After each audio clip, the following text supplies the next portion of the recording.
વાવથરા જિલ્લાના દિયોદર હાઈવે પરથી ઝડપાયો શંકાસ્પદ ખાતરનો મસમોટો જથ્થો।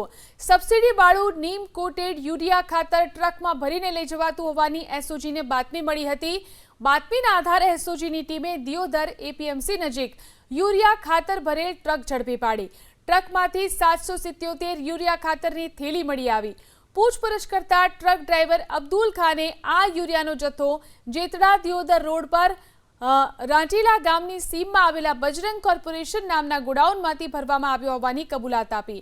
પ્રાથમિક તપાસમાં યુરિયા ખાતરનો જથ્થો હૈદરાબાદ લઈ જવાતો હોવાનું સામે આવ્યું છે। એસઓજી પોલીસે તાત્કાલિક ખેતીવાડી વિભાગને જાણ કરી અધિકારીઓએ શંકાસ્પદ યુરિયા ખાતરના જથ્થાને સીલ કરીને વધુ તપાસ શરૂ કરી છે। જેતડા દિયોદર રોડ પર રાંટીલા ગામની સીમમાં નાયરા પેટ્રોલ પંપની બાજુમાં આવેલ બજરંગ કોર્પોરેશન નામના ગોડાઉનમાંથી ભરેલ હોવાનું જણાવેલ છે અને કુલ 777 બેગ છે, જેની કુલ કિંમત છે 13,98,600 તથા કુલ કિંમત મળી 24,04,600નો મુદ્દામાલ સીઝ કરવામાં આવેલ છે। હાલ મુદ્દામાલ ક્યાં લઈ જવાનો હતો? મુદ્દામાલ હાલ પૂરતી પ્રાથમિક પૂછપરછમાં હૈદરાબાદ ખાતે લઈ જવાનો હોય તે રીતે જણાવેલ છે। સવારે અંદાજિત 9:15 જેવો એસઓજી પીએસઆઈ સાહેબનો ફોન મારા ઉપર આવેલો।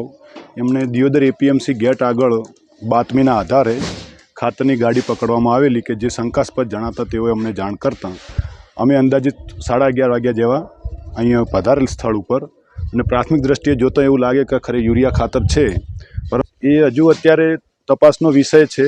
તપાસ ચાલુ છે, ડ્રાઈવરની પૂછતાછ ચાલુ છે કે એમણે ક્યાંથી ખાતર લાવ્યું હતું, કઈ જગ્યાએ લઈ જવાના હતા। ડ્રાઈવરના જણાવ્યા અનુસાર એ ખાતર એમને કંઈક હૈદરાબાદ લઈ જવાનું કહે છે, પરંતુ વધુ તપાસમાં ખ્યાલ આવશે કે એમને ખરેખર ખાતર ક્યાં લઈ જવાનું અને કોના ત્યાંથી ભરાયેલું છે।